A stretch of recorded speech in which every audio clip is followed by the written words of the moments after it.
Buenas amigos, ¿cómo andan? En esta ocasión quiero hacer una reacción breve a una entrevista, a un fragmento de una entrevista a Pablo Deiros que me encantó, sinceramente.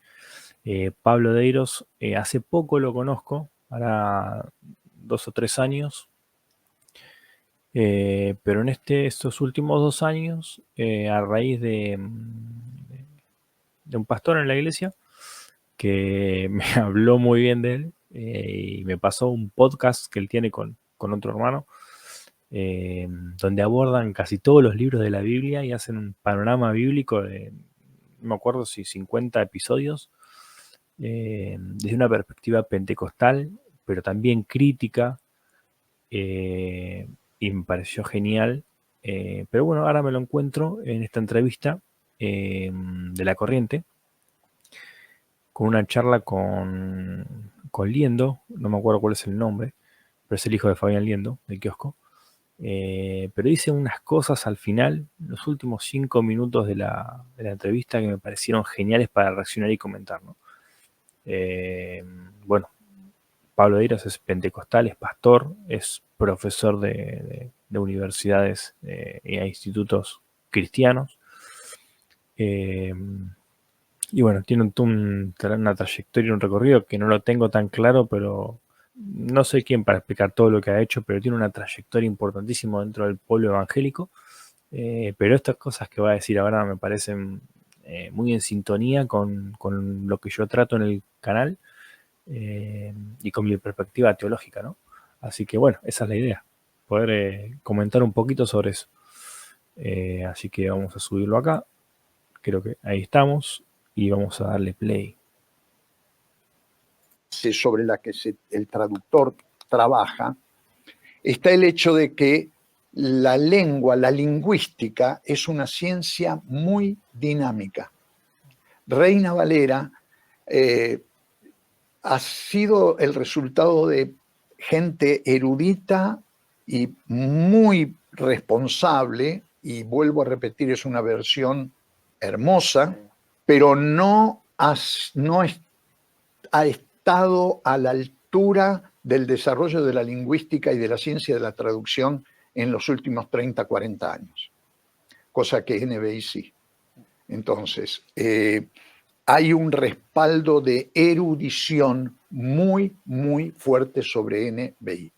Esto hace que el castellano de NBI sea un castellano que se lee fácil. Reina Valera es complicado. Y el castellano no es simplemente que translitera el texto, sino que busca códigos de comunicación, es decir, trata de captar la idea del autor, la idea original del autor. Bueno, ahí está distinguiendo entre lo que es una traducción dinámica y una traducción, no me acuerdo si es estática, pero la traducción dinámica te cambia todas las palabras, no es tan textual, y trata de entregarte una idea, ¿no? De lo que él está diciendo la Biblia. Acá está hablando de las traducciones, pero ahora va a venir con algo que es mucho más interesante, que es el punto y el hueso de lo que quiero mostrar. Y ponerlo en términos comunicables para el lector del día de hoy. Y por la calidad del trabajo que se hizo, para mí es la versión en castellano preferida. Aunque yo uso las dos. Sí, Prioritario, pues, mis comentarios que ha publicado Peñel están hechos en base a NBI, pero permanentemente consultando también con Reina Valera, justamente para ver las variaciones que se dan en el desarrollo de las lenguas. Las palabras van cambiando poco a poco de sentido. Es que, bueno, a mí me parece que es interesante también ser comparativo, ¿no? con todas las versiones, pero no me parece negar versiones. Por supuesto. Es más, si uno va a hacer un trabajo exegético y escribir un comentario expositivo, conviene hacerlo con 3, 4 versiones. Porque la versión perfecta no existe. Tal cual. Ahora, para el uso en la iglesia, en la predicación, en la comunicación del Evangelio, a mí personalmente NBI me satisface. Tengo un problema, que es el problema que enfrenta mucha gente mayor, y es que todos los pocos textos bíblicos que me acuerdo de memoria Pasa lo mismo. son de Reina Valera, que los aprendí de niño, Mayor. y eso no me lo puedo sacar de la cabeza, ¿verdad? Entonces, para citar el texto en NBI, tengo que ir a NBI a buscarlo porque no lo conozco de memoria. Claro, sí. Mire, Pablo, como para ir un poco ya terminando, quiero preguntarle a usted con dos cosas últimas que me quedé como pensando. Una es el rol que tiene la teología para la iglesia, ¿no? Porque la teología sirve sabiduría, sirve entendimiento, pero ¿cómo podemos también entenderla como un puente a la revelación? Porque la revelación no se puede enseñar. Exacto, muy bien planteada la pregunta, porque de alguna manera definiste lo que es la teología. La teología, en el marco de la modernidad y el racionalismo, resultaba en una teología sistemática o una teología dogmática. Era la aplicación del intelecto a las nociones de Dios, de Cristo, del Espíritu Santo, la salvación, el pecado, plin, plin, plin. Y hacerlo. Esto se decanta o se ve prácticamente en la Reforma, en la institución de la religión cristiana de Calvino. Es una especie de sistematización de su teología. Bueno, la Iglesia Católica lo viene trayendo también en la historia, y la Iglesia universal, no la de la palomita, sino la verdadera Iglesia, en su propia organización, también lo ha desarrollado. Los padres de la Iglesia han intentado, algunos, ofrecer tratados más sistemáticos. Bueno, Tomás de Aquino, un sistematizador demasiado potente de lo que es la teología, ¿no? Pero bueno, en la Reforma se va a ver mucho más claramente, y las teologías sistemáticas de hoy pretenden dar una coherencia formal, una coherencia racional también, una coherencia teológica. Justamente la teología y la racionalidad van de la mano. Por eso que a veces los hermanos que sean más tradicionales, más mistéricos, por decirlo de alguna manera, sin que lo reconozcan, ¿no? Más fideístas, van a tender a rechazar la teología. Así como muchos van a también intentar rechazar la filosofía, como aquellos padres que se los llama antidialécticos, ¿no? Que no dialogan, o que no hacen un intercambio con los saberes seculares, digamos. De manera sistemática. Ese es el concepto de teología tradicional. Con la posmodernidad eso no corre más. Yo no creo que una teología sistemática sea la mejor teología. Wow, esto que dijo acá es increíble. Porque las iglesias hoy todavía están acostumbradas a que la teología sistemática es la teología.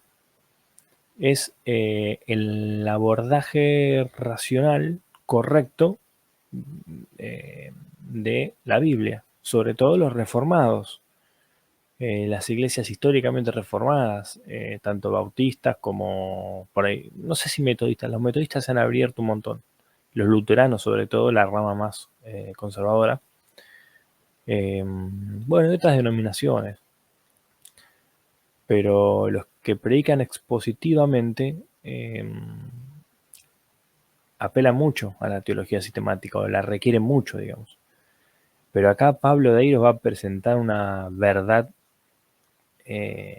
me parece crucial para la experiencia teológica, para el cristiano que quiere vivir la teología y que no quiere que sea una palabra fuera de la experiencia religiosa, sino que realmente la quiere incorporar a una vivencia cristiana moderna y contemporánea. Porque la teología tiene que ver con el conocimiento de Dios. Y el conocimiento de Dios no se hace por vía deductiva. El conocimiento de Dios viene por la experiencia de Dios. Chao. Igual quisiera retroceder 10 segundos, ¿no? Pero primero explicar qué es la palabra teología. La palabra teología es teos, Dios, y logía, de logos, de discurso, de estudio, de ciencia, de conocimiento. Entonces, la palabra teología es el discurso sobre Dios, es la reflexión sobre Dios, el conocimiento sobre Dios. Bueno, es poner a Dios en el centro y hablar de eso. Y en algún punto, la teología es la palabra sobre Dios, pero también podría decirse que una verdadera teología tiene que estar atravesada por la palabra de Dios, en términos de expresión divina, ¿no? No en términos de estudio sobre la persona de Dios o la idea de Dios. Entonces, eso es la teología. Entonces, cada cristiano que realmente quiera vivir una experiencia contemporánea, religiosa y espiritual, inevitablemente va a tener que estar atravesado por una teología, por un discurso sobre Dios, por una idea sobre Dios, por un conocimiento respecto de Dios. Y si realmente quiere que sea espiritual, tiene que estar atravesada por la expresión propia de Dios. Entonces la palabra teología es importantísima para el cristianismo y no tiene que ser mala palabra en la iglesia. La iglesia tiene que embeberse en la teología, en una teología centrada en Dios y cristocéntrica, ¿no? Pero no necesariamente sistemática. Y acá es lo que va a decir, lo que va a hablar Pablo Deiro. Antes de hablar de la experiencia, lo voy a dejar un poquito desarrollar también. Dios. Dios es un Dios que se revela, es un Dios que se comunica, pero no se comunica ni revela a través de fórmulas dogmáticas o de un credo o de confesiones de fe. Dios se revela en la experiencia personal. No, esto que acaba de decir es increíble. Es algo que, bueno, en mi canal creo que lo digo muchas veces, ¿no? Pero que lo diga Pablo Deiros es un crack, es un crack. Aparte es pentecostal y obviamente va a tratar de vincular toda su reflexión a la relación con el espíritu, ¿no? Hacia una teología experiencial, pero en relación a la revelación, al devenir de la voluntad de Dios en el aquí y el ahora, pensando no en una voluntad de Dios estática. Bueno, creo que esa era la palabra para la traducción, traducciones estáticas o dinámicas. No me acuerdo si era esa, pero la voluntad de Dios puede cambiar. No es que puede cambiar en el sentido de que a Dios le gustaba una cosa y a él le gusta otra. Te mando a hacer una cosa, te mando a hacer otra. No, es que en relación a nuestra experiencia, a nuestro contexto, no siempre Dios puede querer lo mismo para todos. Para unas personas pretende pruebas y para otras pretende una vida más tranquila. Para algunas pretende un don y para otras pretende otro. Sin embargo, todos somos humanos, entonces la voluntad de Dios para nosotros no es siempre la misma y en todo momento la misma. Hay circunstancias, hay situaciones diferentes. Y bueno, teniendo en cuenta eso, es que se hace más difícil tratar de buscar la voluntad de Dios, porque ¿cuál es la voluntad de Dios? Una vez que te define la voluntad de Dios, listo, la voluntad de Dios es algo duro, es algo sólido, a lo que vos siempre tratás de correr y alcanzar, pero si te dicen que la voluntad de Dios es algo dinámico también, que es algo que muta, que cambia según la circunstancia y el momento, se te explota la cabeza y no sabes qué hacer. Entras en una bola de relativismo que te genera incertidumbre. Pero así es la vida. En la vida los cambios son constantes. De hecho, nuestro cuerpo no es el mismo que de cuando nacimos. Fue cambiando. Y de hecho las células fueron cambiando y se fueron renovando. Y así nuestro cerebro y todo nuestro ser. Entonces, no me acuerdo si era Parménides o Heráclito, alguno de los dos que hablaba de que el agua del río no es la misma y uno que sí, ¿no? Pero evidentemente el cambio es algo patente en la creación de Dios. Y eso expresa también que su voluntad no es sólida, no es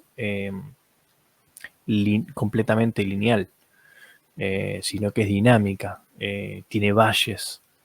Y bueno, para encontrarla requerís de la guía del Espíritu Santo, requerís de una conexión con Dios viva, dinámica, actual, contemporánea, contextualizada. Y bueno, la teología nos tiene que ayudar a eso. Y evidentemente Dios se va a revelar a través de la experiencia, porque si yo quiero conocer una voluntad contextualizada de Dios, una voluntad contemporánea, es decir, quiero saber qué quiere Dios para mí, no qué quiere Dios para Pablo, para Tito, para Moisés, porque lo que Dios quería para Moisés está en la ley, pero Dios quiere para mí lo que está en la ley. Lo que Dios quería para Pablo se lo reveló a Pablo, se le presentó a Pablo, digamos, en una revelación sobrenatural, que yo lo abordo en mi podcast, que tiene un tenor subjetivo y un tenor de relatividad también. Pero no por eso puedo dejar de decir que fue una revelación para Pablo. Y en ese sentido, esa revelación es para Pablo, no es para mí. Ahora, yo puedo sacar algo de lo revelado a Pablo y de lo revelado a Moisés, o de la aproximación que Moisés haga a Dios y la aproximación que Pablo haga de Dios. Yo puedo sacar algo para mí, pero lo tengo que contextualizar. Y es ahí donde requiero la ayuda del Espíritu Santo, de la guía, de la determinación divina en mi relación con Él, ¿no? Y ahí es donde opera el Espíritu Santo, en donde yo tengo huecos en mis emociones, en mis pensamientos, en mi voluntad.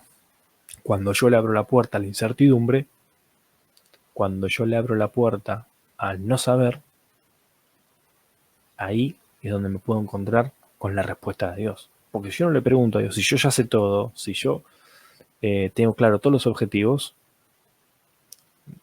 ¿de qué me sirve ir a preguntarle a Dios? No, primero tengo que dudar, primero tengo que reconocer que tengo ignorancia respecto de la voluntad de Dios. Y es ahí donde en nuestra búsqueda de Dios vamos a poder encontrar su revelación para nosotros. Bueno, evidentemente los cesacionistas no van a adherir a esto, pero creo que es importante, una experiencia contextualizada y contemporánea de la teología y de Dios. Y cuando nosotros reflexionamos sobre la experiencia personal, entonces estamos haciendo teología. Y esto lo puede hacer un analfabeto, lo puede hacer alguien que nunca tocó un libro de teología, si tiene una experiencia con el Señor por el Espíritu Santo. Wow, eso que dices es increíble. Como nosotros que hemos leído teología sistemática, como nosotros que hemos leído a los neortodoxos, a los liberales, a los críticos, a los cientistas bíblicos, a los críticos bíblicos, vamos a despreciar a una abuelita, a un joven, a un adolescente, a un hermano que no estudió respecto de su fe? No, Cacho, no lo puedo hacer, porque su fe es tan válida como la mía. Aunque yo haya estudiado un montón y aunque el otro no haya estudiado nada. Lo que vale es la experiencia con Dios. Y eso es algo que nadie te puede sacar, ¿no? Y al final, en síntesis, mi cuerpo no es mi cuerpo. O sea, yo cuando me muera mi cuerpo, se muere. ¿Qué va a pasar conmigo? ¿Quién soy yo? ¿Quién soy? ¿Soy mis ideas? ¿Soy mi cuerpo? ¿Soy mi cerebro? Lo que sí te puedo decir es que soy mi experiencia, porque eso es algo que nadie nunca ha tenido, ni va a tener. Mi experiencia es única. Entonces somos nuestra experiencia y eso es lo que vamos a llevar al cielo, a la eternidad. Ni siquiera te digo nuestra memoria. Quizás nuestra memoria sea alterada con un propósito divino en la eternidad. No lo sé. Quizás nuestras emociones sean alteradas, quizás nuestros recuerdos, nuestras impresiones, pero nuestra experiencia no. Porque ahí es donde radica el yo. En la conciencia del aquí y el ahora. La conciencia del pasado, la conciencia del futuro. No necesariamente la memoria de ciertos hechos, pero sí mi experiencia, mi existencia. Bueno, y por eso es que Dios se revela en la experiencia de Moisés, en la experiencia de Pablo, en la experiencia de Lutero y en mi experiencia hoy. Bueno, no que yo sea grande como ellos, ¿no? Pero soy el que está hablando. Y Dios se revela a través de la creación, Dios se revela en la iglesia, Dios se revela a través de un hermano. Yo como papá tengo que revelar a mi hijo el amor de Dios. Yo tengo que ser la revelación de Dios para él. Y esto es algo que me viene rompiendo la cabeza hace tiempo y que cada vez que hablo con él, que me levanto a la mañana y lo voy a saludar, que lo voy a buscar al colegio, lo pienso, ¿no? Y digo, quiero que él sienta que lo viene a buscar Dios. Quiero que él sienta que Dios lo está amando y protegiendo.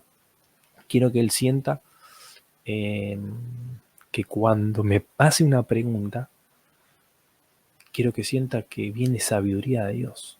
Quiero que sienta la voz de Dios. Y ese es nuestro rol como cristianos, es ser imágenes de Dios. Porque Jesús es la imagen más plena, me emociona un poco. Pero es algo que estoy constantemente tratando de buscar. El poder ser una revelación de Dios para otros. Y esto no significa hacerme Dios, pero sí hay algo divino en el cristiano. Y es la naturaleza de Dios. Y es el ser participante del amor de Dios, de la justicia de Dios y de sus atributos comunicables, que no son participados no solamente por la constitución humana, sino también por la ayuda del Espíritu Santo y por el conocimiento de la palabra y por el hacer y por el entenderme en Cristo, ¿no? En su sacrificio, en su fe, en sus padecimientos, en asociarme a esos padecimientos, en asociarme a esa resurrección, ¿no? A ese poder del Espíritu Santo que operó en él para que nosotros digamos que él está vivo, para que los discípulos digan que él está vivo y que realmente esté vivo, ¿no? En mi predicación, en mi vivencia como cristiano, en mi ejemplo en la calle. Creo que ese es el rol del cristiano, el revelar a Dios en todo el sentido de la palabra. Porque Dios no tiene manos, Dios no tiene pies, Dios no tiene cuerpo. Está bien, en Cristo lo tuvo. Pero Dios quiere que nosotros seamos su templo. Quiere hacer de su cuerpo el nuestro. Y es ahí donde Dios se puede revelar. Y esto es muy profundo y creo que el cristiano lo ha desarrollado, pero las iglesias en tanto se sistematizan y buscan una teología racional, pero anclada en un racionalismo no contemporáneo, se pierden de la riqueza del cristianismo primitivo que desarrolló los textos bíblicos. Porque Pablo invierte mucha filosofía en sus cartas. Los evangelios tienen una catequética, una hermenéutica increíble, marcaron un paradigma, pero se nutrieron también de una homilética contemporánea para su tiempo, de una manera culturalizada de transmitir las cosas y hablar de las biografías de las personas. Los escritores de la Biblia se nutrieron, se inspiraron en los mitos también, para darle poder a su mensaje, para darle fuerza y para darle jerarquía, para hacerlos un depósito, como dice Jonathan Ramos, un depósito de valores, un depósito de criterios, un depósito de objetivos y del sentido, un depósito del sentido, ¿no? De la búsqueda de sentido que el hombre tiene, que su dirección tiene que ser Dios. Si no, me parece que cualquier sentido que le queramos dar a la vida fuera de Dios va a terminar en perdición, ¿no? Lo reconozcamos o no, lo tengamos claros o no, el ateo no lo reconoce, pero lo vive, porque hay ateos como Richard Dawkins diciendo que son cristianos culturales. No, es tiradísimo de los pelos, y me parece bien que lo reconozca, pero no podés ser cristiano cultural y practicar el amor si no entendés que Dios está realmente ahí. No tiene sentido. Es un mero utilitarismo, digamos, hipócrita, sobre todo del lado de este hombre Richard Dawkins, que es ateo. Porque por lo menos si fueras agnóstico o si tuvieras una inclinación, una mínima inclinación o reconocimiento que Dios puede existir, pero no, el ateo lo niega. Bueno, estarías en algún lado siendo consciente de que probablemente eso te está guiando y te está inspirando. Bueno, vamos a ver cómo sigue Pablo Deiros. Los evangélicos somos trinitarios mayormente.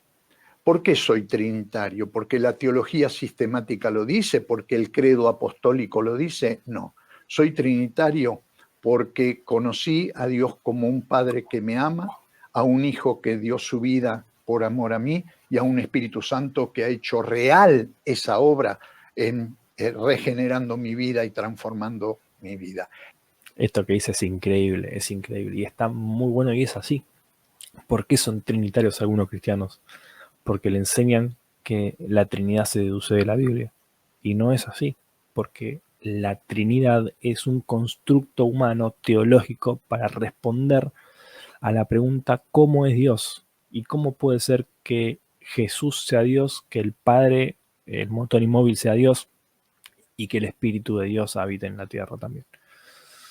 Que incluso en la época de Pablo tampoco estaba acentuada la Trinidad y como dice mi amigo Jorge Carrillo, probablemente puede ser que haya un binitarismo en ese tiempo. Es decir, que no se reconozca al Espíritu Santo como una persona ajena a la persona de Cristo. Bueno, ajena no es la palabra, ¿no? Pero diferente de la persona de Cristo, de la segunda persona de la Trinidad y del Padre, ¿no?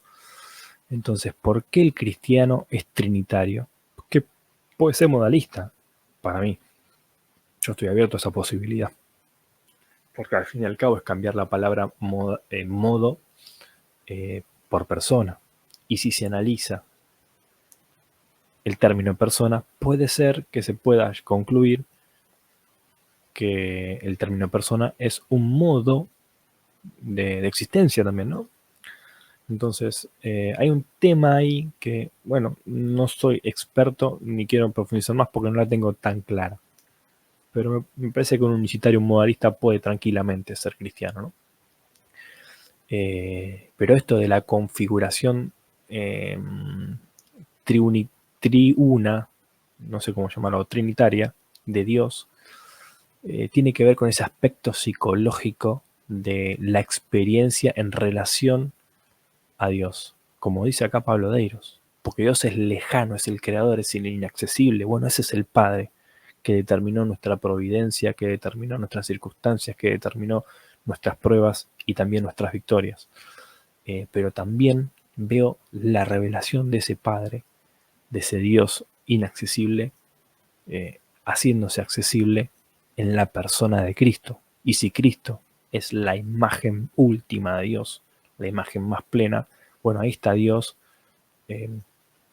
y tiene que ser distinto del Padre, porque no puede estar humillándose a ser hombre y dejar de estar en el cielo. Ese es el conflicto de por qué se empieza con un binitarismo. Y lógicamente, bueno, no sé bien cómo llegó el Espíritu Santo a tomar ese rol también, porque en el Antiguo Testamento y en el judaísmo el Espíritu Santo es Dios. Pero evidentemente también hay una desmitologización para realizar ahí, me parece. Porque el Espíritu era el viento, el aire, que anima mi cuerpo. Cuando yo dejo de respirar, muero. Bueno, me está dejando de dar vida a Dios, ¿no? Era como algo empírico, digamos. ¿Dónde está el Espíritu? Sentirlo. Bueno, al día de hoy sabemos que lo que respiramos aire y que eso no es lo que está animando nuestro ser, pero hay otras cosas que no sabemos qué son y que determinan que sigamos viviendo, porque ¿qué es un paro cardíaco? Que deja de latir el corazón. ¿Y por qué deja de latir de un segundo a otro? ¿Qué cambio? Nadie sabe, nadie lo sabe. Sí, bueno, me podrás decir, las células ya no están funcionando de la mejor manera porque tenés 90 años. Bueno, puede ser. Pero nadie sabe bien qué pasa ahí. Entonces, hay algo inconocible. Hay una indeterminación del conocimiento. Hay una limitación para nosotros acceder a qué es lo que pasa ahí. Bueno, el espíritu está ahí también entonces. Entonces no puedo negar que el espíritu es el que nos da vida. Así que, porque al fin y al cabo la determinación de lo que va a durar mi vida depende de Dios. Así que el Espíritu Santo es aquello que no es Cristo, que no es el Padre, pero que está obrando ahora cuando no está Jesús. porque fue ascendido al cielo, que hay otra connotación mitológica ahí, ¿no? Pero el Espíritu Santo está y es Dios guiándome. Entonces, la experiencia lineal del hombre, de la psique humana, con la revelación, está atravesada por el Espíritu constantemente. Y en el momento en que Jesús se presentó, se relaciona con un individuo, con una persona. Pero todo esto está determinado por el Padre inaccesible que lo creó. Entonces, esas tres cosas son las que configuran la percepción trina de Dios. No necesariamente el dogma, la doctrina. Porque la doctrina se construyó a partir de esa experiencia. Entonces, ¿por qué yo voy a decir que lo creo porque está en el dogma o porque es la doctrina? No, tiene que ser mi experiencia también. Y es acá donde Pablo de Dios tiene absoluta razón. Hay que traer todo lo que en la antigüedad formó parte de la experiencia cristiana para divinizar a Jesús, para determinar ciertos concilios, ciertos dogmas, para seleccionar ciertos escritos y dejar afuera otros del canon. Todas las experiencias que hicieron que todas esas decisiones se fueran tomando las tenemos que traer a la contemporaneidad y las tenemos que vivir para poder realmente entender el cristianismo en su historia, poder contextualizarlo en cada momento de la historia y sobre todo tener la guía del Espíritu Santo para saber cómo me tengo que enfrentar hoy a las circunstancias y qué decisiones tengo que tomar hoy en las circunstancias que estoy viviendo. Porque si no, va a ser vivir de la experiencia ajena y Dios tiene que ser una experiencia individual y personal, pero también comunitaria. Y la comunidad y la experiencia histórica me van a ayudar a poder encontrar la voluntad de Dios hoy, para mi experiencia hoy. Pero no tengo que vivir solamente de la experiencia ajena, de la experiencia de otro. Y me tengo que dejar permear también por la experiencia de mi hermano. Y ahí es la necesidad de la comunidad, ¿no? Es mi experiencia de Dios la que formula mi teología. Y esto lo puede vivir cualquier creyente. Bueno, así se formulan las religiones, a partir de la experiencia y de la reflexión sobre esa experiencia. Y bueno, así se van creando, por eso hay diversas religiones, ¿no? Pero no hay tantas como para... hay un montón denominacionalmente o nominalmente, pero creo que todos se cierran al monoteísmo, al deísmo, al ateísmo. Bueno, el budismo es una especie de deísmo, ¿no? No de deísmo, de panteísmo, perdón. Hay otra categoría para analizar. Pero que esas cuatro, con ese abanico de 4 categorías ya hay bastante para entender. Bueno, dentro del teísmo tenés el Islam, el judaísmo, el cristianismo, pero es toda la misma tradición. Entonces, es como analizar, no sé, un hermano libre y un bautista, es una misma tradición. Entonces, pero que sos bautista o hermano libre, y te tenés que decidir. Bueno, no necesariamente, puede ser un híbrido, ¿no? Entonces, hay cosas del Islam para rescatar, hay cosas del judaísmo para mantener, y hay cosas que tenemos en el cristianismo para pulir también, ¿no? Pero la experiencia hace eso, y la teología se produce y se construye a partir de la experiencia. Entonces necesitamos la guía del Espíritu Santo para construir una experiencia, para construir una teología, fiel a la realidad de Dios. Que tiene el Espíritu Santo y especialmente si es lleno del Espíritu Santo. No es necesario leer a Karl Barth o Dietrich Bonhoeffer o Pannenberg o quien sea, o tragarse toda la patrística para ser un teólogo. Wow, sobre todo estos tres, Bonhoeffer, Karl Barth y Pannenberg, son 3 teólogos por allá, por ahí arriba. Pannenberg lo estoy leyendo hace poco, me encanta Barth con la teología dialéctica y el volver a Cristo como la palabra y no la escritura como la palabra, ¿no? Se vuelve a la escritura como la palabra, pero Cristo es el analogado principal de la escritura, el analogado principal del cristianismo. Por eso somos cristianos, no seríamos biblistas, no cristianos. Entonces, esos 3 teólogos son increíbles, pero no es necesario ser un erudito de esos 3 teólogos para poder hacer un cristianismo contemporáneo, contextualizado y fiel a la realidad de Dios, teológicamente hablando, ¿no? Es dejarse llevar por el Espíritu Santo y bueno, lógicamente errores vas a tener como lo tienen todos los eruditos también. Nadie es infalible. La Biblia no es infalible. El Papa no es infalible. El único infalible es el Espíritu Santo. Ah, pero me vas a decir que el Espíritu Santo guió la Biblia y guía al Papa si sos católico. Bueno, evidentemente no. Evidentemente no siempre. Porque aunque lo haga siempre, el instrumento es humano. Y nosotros como humanos fallamos. Y a veces podemos no guiarnos por esa dirección, por esa inspiración. Entonces, bueno, eso nos tiene que mantener atentos, ¿no? Atentos al error, a la posibilidad de equivocarnos. Y nos tiene que mantener, bueno, así atentos, pero precavidos, humildes también, ¿no? No creernos que tenemos la verdad absoluta. Si vos querés ser un erudito, sí, no tenés Claro. más remedio y que Dios te ayude.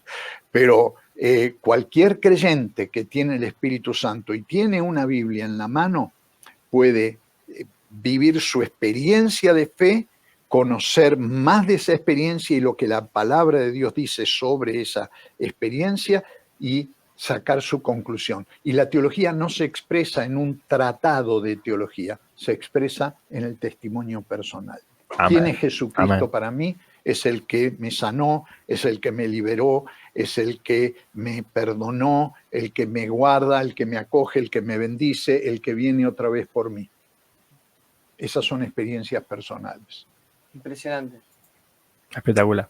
Hay una frase que le he hablado con un amigo que evangelizábamos en OMSAM, que yo decía respecto a muchos chicos que y tuvieron una educación religiosa y estaban en la facultad, pero no creían más en Dios, o estaban como enojados con la religión.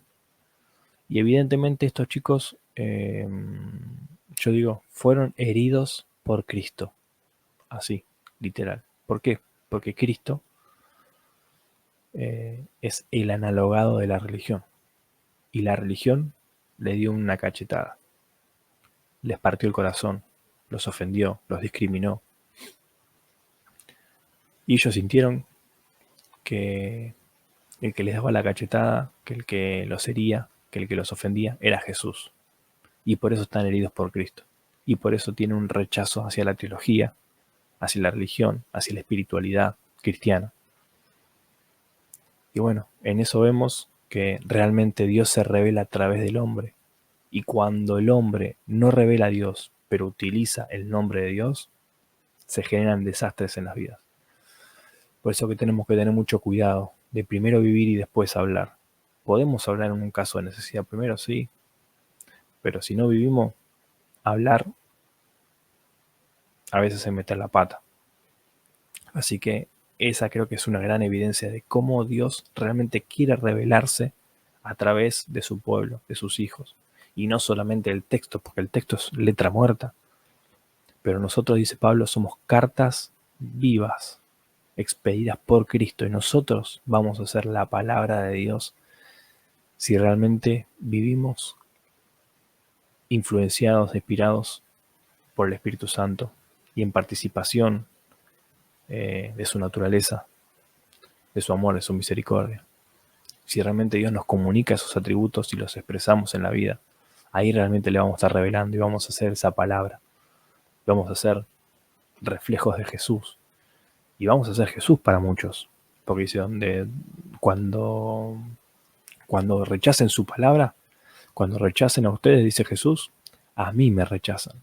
Cuando vos le llevas a alguien necesitado un plato de comida, a mí me lo llevas. Bueno, Jesús está presente porque donde se refleja la imagen de Dios, ahí está Jesús. Y es la presencia, y es su presencia real. Entonces, bueno, un poco esa es la idea, ¿no? Revelar a Dios en la experiencia y que Dios se revela a través de nuestra experiencia y de la realidad creada. Sí, obviamente a través del texto también, porque el texto es algo creado. Es un libro compilado por la Iglesia que pretende ser un depósito de la fe. Entonces, hay algo ahí por medio de lo cual Dios se me va a revelar. Pero sin una vida